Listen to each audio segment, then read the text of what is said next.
Le sommet de la recherche du G7 2018 vient de se terminer.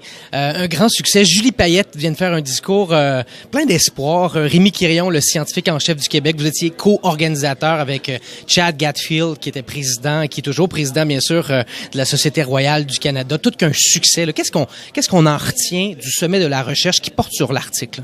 On retient beaucoup d'espoir. C'était le message de Julie Payette.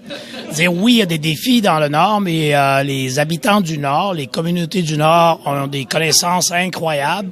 Ils ont beaucoup de résilience. Il faut travailler avec eux, travailler en partenariat pour vraiment nous amener encore beaucoup plus loin en termes de résilience, de pérennité du Nord du Québec, du Nord du Canada.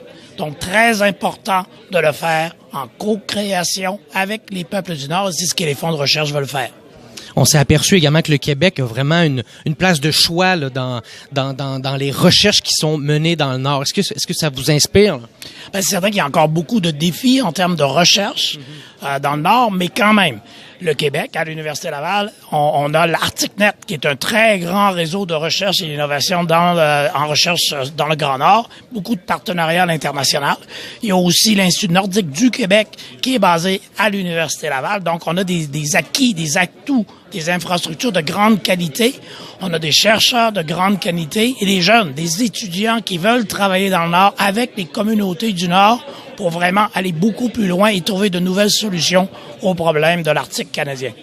Merci beaucoup, Monsieur Rémi Quirion, le scientifique en chef. On était au Palais des Congrès de Montréal pour l'édition 2018, dis-je plutôt, du sommet de la recherche du G7.